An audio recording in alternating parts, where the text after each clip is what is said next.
Hi aspirant, welcome to SRK academy. RRB, SSC groups, SI, police constable ఇలా ఏ competitive exams తీసుకున్నా కూడా years పైన ఖచ్చితంగా క్వశ్చన్స్ అనేవి రిపీటెడ్గా అడగడం జరుగుతుంది. అందుకనే మన ఛానల్లో సబ్జెక్ట్ వైజ్గా ఈ ఇంపార్టెంట్ ఇయర్స్ మొత్తాన్ని ఒక షార్ట్ సిరీస్ రూపంలో స్టార్ట్ చేయడం జరిగింది. అందులో భాగంగానే మనము పాలిటీ ఇంపార్టెన్స్ ఇయర్స్ పార్ట్ వీడియోని చూస్తున్నాము. సో మొదటిగా 1215 ఇయర్. ఈ ఇయర్లో బ్రిటన్లోని కింగ్ జాన్ అనే అతను మాగ్నా కార్టా అని చెప్పి ఒక చార్టర్ను ప్రతిపాదించాడు.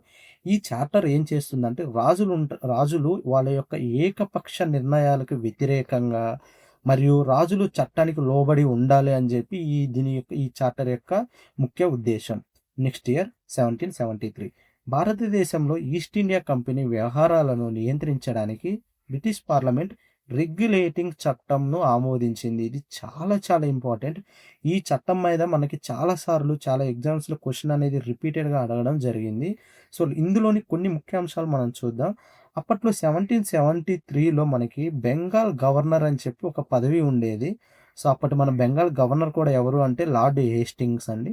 సో ఈ బెంగాల్ గవర్నర్ జనరల్గా ఆ పదవిని చేంజ్ చేయడం జరిగింది.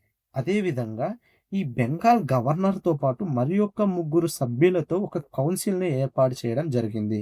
దాన్నే కౌన్సిల్ ఆఫ్ 4 అని కూడా అంటారు. నెక్స్ట్ ఇయర్ 1774 మనకి కలకత్తాలో పోర్ట్ విలియం కోటలో ఒక ప్రధాన న్యాయమూర్తి మరియు ముగ్గురు ఇతర న్యాయమూర్తులతో కూడిన ఒక సుప్రీంకోర్టును స్థాపించారు. ఇదే మన భారతదేశంలోని మొట్టమొదటి సుప్రీంకోర్టు. సో ఈ మొదటి సుప్రీంకోర్టు యొక్క మొట్టమొదటి ప్రధాన న్యాయమూర్తి ఎవరు అంటే సర్ ఎలిజా ఎంపీ. ఇది కూడా చాలా ఇంపార్టెంట్. మనకి ప్రీవియస్ ఇయర్స్లో కూడా చాలాసార్లు క్వశ్చన్స్ అనేది అడగడం జరిగింది.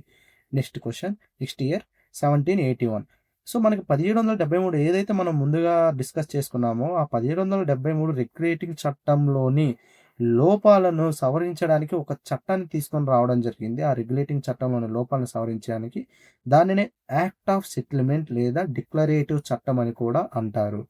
సో ఇలా ఈ విధంగా అన్ని సబ్జెక్టుల్లో అన్ని ఇంపార్టెంట్ ఇయర్స్ని ఒక పీడిఎఫ్స్ రూపంలో, అదేవిధంగా 30 ఫుల్ లెంత్ మాక్ టెస్ట్, అదేవిధంగా 40,000 plus topic wise questions, 14,000 plus previous year questions అన్నిటినీ ఒక కోర్సు రూపంలో జస్ట్ 99 రూపీస్కి మన ఎస్ఆర్కే అకాడమీలో అందించడం జరుగుతుంది. మీకు ఎవరైనా ఇంట్రెస్ట్ ఉన్న వాళ్ళు తప్పకుండా వెళ్ళి ఈ కోర్సుని పర్చేస్ చేయండి. గ్రూప్ డికి చాలా చాలా యూజ్ అవుతుంది. సో అదేవిధంగా ఇలా మీకు రెగ్యులర్గా ఈ వీడియోలు అనేవి మీకు రావాలి అంటే ఈ ఛానల్ని సబ్స్క్రైబ్ చేయండి. Thank you. జై హింద్.